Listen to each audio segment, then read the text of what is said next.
उस बंदे ने ही तो मुझे सारी वीडियो दी है इसकी। हाँ। बहन जी ऐसी ऐसी वीडियो है बहन जी, ओए होए।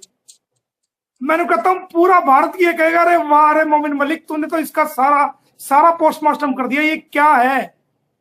सचिन भी ना, सचिन भी घर ही नहीं आएगा उस दिन, जिस दिन मैंने वो वीडियो अपलोड कर दी ना।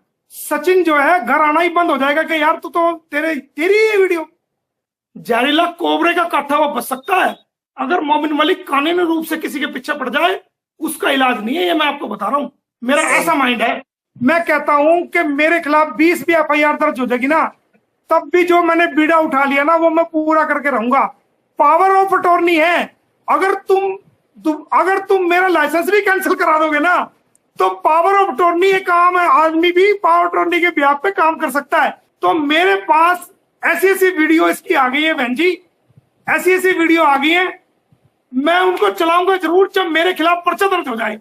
मैं कहता तू वीडियो क्यों बना रही है, तुम्हारे यहाँ रघुपुरा में शीशे की कोई दुकान होगी ना, होगी तो मुझे बता दियो, मैं बड़े से फ्रेम में, शीशे के फ्रेम में वो ऑर्डर जड़वा के तेरे को पार्सल कर दूंगा, अपने घर में लगा ले।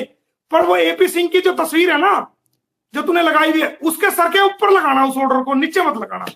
तो ये सीमा जो है ये अकल का इस्तेमाल नहीं कर ली, ये अपने भैया प्रेम में, जो इसका भैया अंधा भैया प्रेम है ना, जो कुछ देख ही नहीं रही, वो कह रहा गड्ढे में कूद जा तो गड्ढे में कूद रही है, वो कह रहा छत से कूद जा तो छत से कूद रही है। वो स्क्रिप्ट लिख लिख के दे रहा है, और जितनी स्क्रिप्ट दे रहा है, जितनी स्क्रिप्ट पढ़ रही है, हम उतनी कार्रवाई कर रहे हैं। इसका पता इसको अभी नहीं चलेगा, जब जेल काटेगी ना, यहां से भी नोटिस, यहां से भी इसको अंदर करेगा जज साहब, वहां से भी, तो इसकी समझ में आएगा, इसकी बेल भी नहीं होगी। क्योंकि बेल भी जो है, जो जेवर कोर्ट से बेल हुई है वो फर्जी कागजों के आधार पर हुई है, उसको भी हम कर रहे हैं, आज भी हम गए थे, उसको भी हम कर रहे हैं। तो ये जो है इसको पता नहीं है कि कहां पंगा लिया गया। तो मैं अब भी ये कहता हूं कि सीमा तू इसके बकाये में ना, जितने मुकदमे डल गए वो तेरे लिए बड़ी मुसीबत है, वो मैं जब तक नहीं चलाऊंगा जब तक ये पर्सनल अटैक नहीं करेगी। पर्सनल अटैक करेगी तो फिर मैं अपना काम जरूर करूंगा, ये मैं आपको बता रहा हूं। कोई इंसान की देखो, जब तक पानी लेवल तक है ना, हम चल रहे हैं कानून से, लेकिन सर से ऊपर कोई बर्दाश्त नहीं करेगा, प्रॉब्लम नहीं है। अगर इसने मेरे ऊपर पर्सनल अटैक किया तो मेरे पास इसकी ऐसी ऐसी वीडियो आ गई है कि मैं उसको अपने चैनल से फिर चलाऊंगा, जब मेरे खिलाफ FIR दर्ज हो जाए कोई दिक्कत नहीं है। महीने पहले केस में आया था, AP सिंह कितना मोटा ताजा था, देख रहे थे आप। अब उसकी शुगर भी बढ़ गई, BP भी बढ़ गई और उसके ना जो बेल्ट है, जो बेल्ट बांधता है, उसमें भी छेद नए कराने पड़े होंगे उसको। सुनो तो पूरी स्टोरी सुनो, लोगों को मजा आएगा सुनने में। अब क्या हुआ, अब ये हुआ कि जैसे सीमा हैदर की और हमारी और AP सिंह की जो इधर से हम बयान दे रहे हैं, उधर से वो बयान दे रहे हैं, इधर से हम लाइव आ रहे हैं, उधर से वो लाइव आ रहे हैं, हम इधर से ये मुकदमा डाल रहे हैं, वो सारे अखबारों में, सारे TV में, और सब यूट्यूब, इंडिया, पाकिस्तान, पूरी दुनिया के लोग देख रहे हैं। अब ये जो महिला थी जो अरेस्ट हुई थी, इसका पति भी अरेस्ट हुआ, 5-4 लोग अरेस्ट हुए, जिसने झूठी शिकायत खुद भी की, दूसरों से भी कराई। इसने देखा कि वाह भाई वाह, अब वो वकील तो मर गया, जिसने ये काम करा था उसको कैंसर से मरा है। वो अभी कुछ दिन पहले आज वो चला गया, दिवंगत आत्मा, परमात्मा हम तो कहते हैं उसकी आत्मा को शांति दे, जो उसने किया ना किया, क्योंकि मरने के बाद कोई शिकायत नहीं होती किसी से। मैं तो उसके अंतिम संस्कार में भी शामिल हुआ। अब वो वकील तो गया मर, अब तो कोई और था नहीं। अब इसने देखा भाई ये तो AP सिंह मिल गया भाई।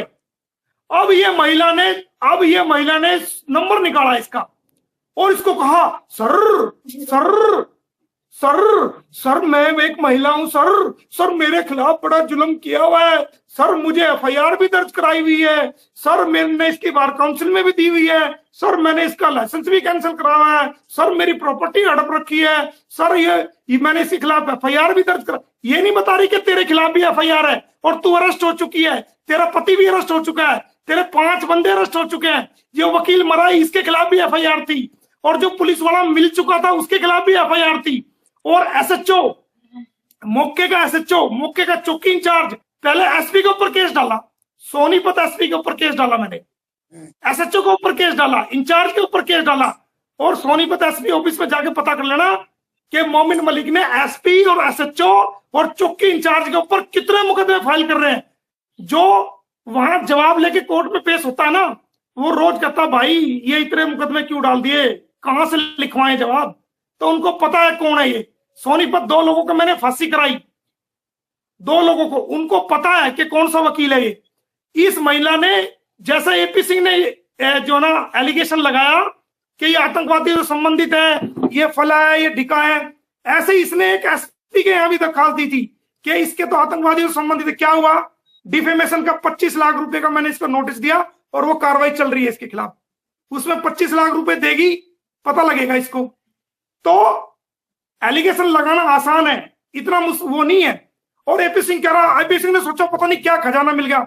अरे एपी सिंह, जो सोनीपत के पुलिस वाले ना, वो एसपी पहले ही मेरे केस में पार्टी है, सभी में एसएचओ पार्टी है, एक केस के खिलाफ पहले ही पर्चा दर्ज हो चुका है और सारी कानूनी कार्रवाई, उनको पता कि कौन सा वकील है, क्या मामला है, और ये सारा झूठा मामला है। और वो झूठी एफआईआर जिसको हमने कोर्ट में चैलेंज किया हुआ है। अब सीमा तो सोच रही हो संजीवनी बुट्टी मिल गई मोमिन मलिक के खिलाफ। अरे उनके दिल से पूछ के देखो ना, जिनके खिलाफ कार्रवाई चल रही है, जो अरेस्ट हुई। तो इन्होंने, क्योंकि मीडिया में चल रहा था एपी सिंह और ये मिल गए, उस महिला ने एपी सिंह को वो सारे सबूत दे दिए। अब ये रोज वीडियो बना के दिखा रही है, तो उसी टाइम ठीक हो गया। और एक बात और बता दूं मैं आपको, ये कहती है कि इनके यहाँ पाकिस्तान से आते जाते रहते हैं, ये यहां जाते हैं, रुकते भी हैं। जब आप ये बताओ, समझौता ब्लास्ट 2007 में पानीपत में अटारी ट्रेन चली थी, आपको याद है? 2007 में, जिसमें असीमानंद वगैरह वो सारे लोग पकड़े गए थे और 5-6 साल अंदर रहे थे। अब क्या हुआ कि 2007 में जब ये ब्लास्ट हुआ तो वो केस मेरे पास है, आज भी पानीपत में चल रहे हैं, और चंडीगढ़ भी और दिल्ली भी मैंने लड़े हैं, रेलवे कोर्ट में, और चंडीगढ़ भी और पानीपत भी आज भी चल रहे हैं। उसमें 68 लोग मरे थे। 68 में से 49 लोगों की पहचान मौके पे हो गई थी और 23 लोग और 4 लोग डीएनए द्वारा पहचाने गए थे। तो 68 टोटल 68 मरे, 49 लोग पहचाने गए और 4 लोग जो है वो डीएनए द्वारा पहचाने गए। 23 लोग अब भी ऐसे हैं जिनकी डेड बॉडी पानीपत के मैराना कब्रिस्तान में हमने दफनवाई हुई है, लेकिन उनका ये नहीं पता ये कौन बंदे थे आज तक। तो वो सारे मुकदमे मैं लड़ रहा हूं और मैंने मुआवजा दिलवाया लोगों को, करोड़ों करोड़ों रुपए, पाकिस्तान के लोगों को वहीं बैठे हुए मैंने केस लड़के करोड़ों रुपए से भी ज्यादा मुआवजा दिलवाया। और वो पैसा यहां के जो दूसरे 1-2 वकील, दूसरा भी था, एक दिल्ली का वकील था, उसने क्या काम किया, वो पैसा जो वहां के रिश्तेदार जो भारत में है उनके साथ मिलके वो पैसा उनसे पावर अटॉर्नी ले ली, वो कानूनी कार्रवाई की है। आप भी कोर्ट में पेश हो, आप अपना जवाबनामा दो, हम अपनी गवाही देंगे, आप अपनी गवाही दो। तो जो जज साहब को लगेगा हम बहस करेंगे, आप भी बहस करो। जो जज साहब को फैसला देना होगा, चाहे आपके हक में दे तब भी मानेंगे, हमारे हक में दे आपको मानना पड़ेगा। हम हारते हैं तो हम अपील में जाएंगे, दूसरी कोर्ट में, बड़ी कोर्ट में। अगर आप हारते हो आप अपील में चले जाना, वो हमारा न्यायिक सिस्टम है, उससे हम लड़ सकते हैं। आप अपनी बात मीडिया में रखो, कोई दिक्कत नहीं, हम अपनी बात रखेंगे, कोई दिक्कत नहीं। लेकिन पर्सनल अटैक, अरे शादी तो तेरी गुलाम हैदर से हुई है, मैं तो पावर अटॉर्नी होल्डर हूं, एक वकील ही तो हूं, मेरा काम है कोई भी मुकदमा करना मेरा काम है। ये केस खत्म हो जाएगा, मैं दोबारा भी करूंगा। पति तो तेरा गुलाम हैदर, तू गुलाम हैदर को तो भूल गई, तुझे रात को दिन में 24 घंटे मोमिन मलिक याद आता है, तू उसकी स्टोरी लेके तू उसको फेमस करने में, अरे तू मुझे क्यों फेमस कर रही है यार? तू मुझे आम जिंदगी जीने दे। मेरा नाम ले रही है, मेरे बारे में बता रही है, यानी कि 12-14 लाख जो तेरे फॉलोअर है उसमें मेरे नाम को फैला रही है। इतनी अकल भी नहीं है एपी सिंह में कि अगर ये मेरा नाम लेके कुछ फर्जी कागजों को पढ़वाएगा तो ये तो और मशहूर हो जाएगा। इसे देखो ना, इसकी अकल कहाँ गई है। मतलब लोगों करोड़ों रुपए दे दे के एडवर्टाइजमेंट करते हैं, मेरी एडवर्टाइजमेंट तो बहन जी फ्री में होने लगी। मोमिन मलिक ना डरा है ना घबराया है, और ऐसी मुसीबतों को तो हमने बचपन से सामना करते आए हैं। हाँ, अगर आप शराफत से कोर्ट में आओगे तो हम शराफत से पेश होंगे। आप इंसानियत से कोर्ट की तरह, जैसे कोर्ट में लोग केस लड़ते हैं, वकील से कोई झगड़ा नहीं होता, अंदर कोर्ट के अंदर की लड़ाई होती है, बाहर आते हैं वो हाथ मिलाते हैं, फ्रेंड होते हैं। देखो मैं और ये अहमद परासर कितने अच्छी तरह मिलते हैं। तो एपी सिंह से हमारा कोई पर्सनल नहीं है, लेकिन एपी सिंह ने जो हरकतें करी हैं उनकी हरकतों की वजह से ऐसा हुआ है, ठीक है ना। और जितनी ये गंदी हरकत करेगा, नीच हरकत करेगा, छिचोरी हरकत करेगा, हम इसको अब जो है हम ये नहीं देखेंगे हमारा लेवल क्या है क्या नहीं है। हम इसको, क्योंकि शराफत कई लोगों को पचती नहीं है, इज्जत कई लोगों को पचती नहीं है, ठीक है ना। अगर अगर एक दिन मैंने, हमारे पड़ोस में था, मेरी माँ ने ना सब्जी में ज्यादा घी डाल दिया इतना सारा, तो मैं पीछे से कुछ खा के आया था, मेरे से खाई नहीं गई, वो घी इतना सारा था। तो हमारे यहाँ एक ना मुझे देखते ही कुत्ता है, वो मेरे पैरों में पड़ जाता है, वो कू कू करके कुत्ता, कि मैं कुछ खाने के लिए दे देता हूँ उसको, वो कुत्ता मेरे पैरों में पड़ गया। तो मैंने कहा चल आज आ जा यार, मैं बाहर निकला कटोरी लेके, मैं कहा ले ले भैया, और उसको मैंने वो कुत्ते को वो सब्जी डाल दी। और सब्जी भी कौन सी थी मैडम, झूठ नहीं बोलूंगा, वो मुर्गा बना हुआ था, मैं आपसे झूठ नहीं बोलूंगा, क्योंकि देखो हम तो मोमडन है, वही खाते हैं, इसमें क्या दिक्कत है। तो वो मुर्गा बना और इतना सारा घी उसमें, अब मेरे से खाया नहीं गया, मैं तो थोड़ा बहुत उसकी जो ये वो होता है चाशनी टाइप में, वो थोड़ा बहुत खा के पीछे से पेट भरा हुआ था, मैंने उस कुत्ते को डाल दिया। अब जनाब वो कुत्ते ने बड़ा मजा ले लेके जो है ना वो घी और वो मुर्गा खा तो लिया उसने, लेकिन वो घी ज्यादा था।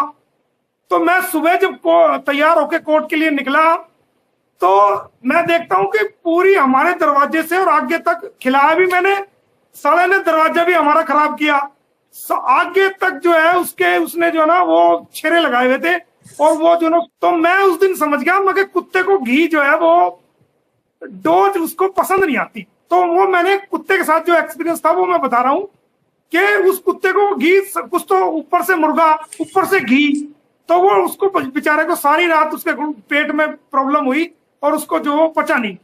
तो कई लोगों को जो है इज्जत रास नहीं आती है, अगर इज्जत से बात करो ना, जब तक उनकी भाषा में उनको जवाब ना दो तब तक जो है उनको समझ में नहीं आता है।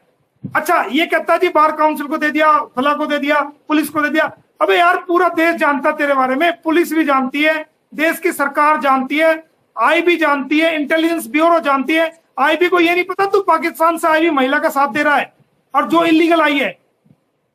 मुझे कहता जी इनके घरों में पाकिस्तान के लोग रहे, हाँ रहे हैं भाई, मेरे क्लाइंट है, मैंने स्पॉन्सर करके बुलाया है और उनका रिकॉर्ड भारत सरकार की सारे डॉक्यूमेंट में रिकॉर्ड है, रिकॉर्ड दर्ज है। जितने भी मैंने अपने क्लाइंट को भारत में बुलाया है, पानीपत के अंदर भी, दिल्ली के अंदर भी, सभी का रिकॉर्ड वो वीजा लेके आए हैं बहन जी, और वीजा उनके अखबार में, टीवी में, सब जगह खबरें भी छपी हैं। और जितने दिन उन्होंने रहे हैं वो उनकी एंट्री भी एसपी ऑफिस में होती है और थाने के अंदर भी एंट्री होती है, उसका पक्का रिकॉर्ड है। हाँ बुलाया है, जब वो आएंगे तो वो गेस्ट होंगे तो हम अपने पास अपने गेस्ट हाउस में रखेंगे, उनको खाना भी खिलाएंगे, उनको प्रोटेक्ट भी करेंगे, सुरक्षा भी देंगे, जब तक वो हमारी जिम्मेदारी पे, क्योंकि भारत सरकार उन लोगों को वीजा देती है जो स्पॉन्सर करता है, और स्पॉन्सरशिप मैंने दी है। स्पॉन्सरशिप का मतलब ये होता है कि जब ये भारत में आएगा, इसके खाने का इंतजाम, रहने का इंतजाम, खर्चे का इंतजाम, बीमार हो जाएगा तो इसकी दवा का इंतजाम, इसके एक्सपेंसेस का इंतजाम, कोर्ट आने जाने का इंतजाम, इसका जो खर्चा है, अगर ये नहीं कर पाता तो मैं करूंगा। इसके आने जाने की टिकट है, और भारत सरकार में कोई एप्लीकेशन देनी है, कोई वीजा बढ़वाना है, जो कुछ भी करना है उसकी जिम्मेदारी जो लेता है, फिर उसके बिहाफ पे भारत सरकार लिखती है कि ये मोमिन मलिक ने स्पॉन्सर किया था और आप ही इसकी सारी जिम्मेदारी को पूरा करोगे, हम आपके जिम्मेदारी पे ही वीजा दे रहे, तब वीजा मिलता है। ये कह रही है उनके घर यहाँ रहे हैं ना, हमारे घर तो खूब आते हैं भाई, तू बता, तो तेरे तो मांगने नहीं गए, तू बता, वो तो वीजा लेके आए हैं भाई, तू बता, तू इलीगल तरीके से भारत में घुसी है 4-4 बच्चों के साथ, अरे तू इलीगल है, वो तो इलीगल लेके आए हैं, भारत सरकार की परमिशन से आए हैं, हाई कमीशन ने वीजा दिया उनको, तो हम तो हमारे क्लाइंट को बुलाएंगे, क्यों नहीं बुलाएंगे, हम जाते हैं, हम भी वहीं रुकते हैं, उसमें क्या दिक्कत है।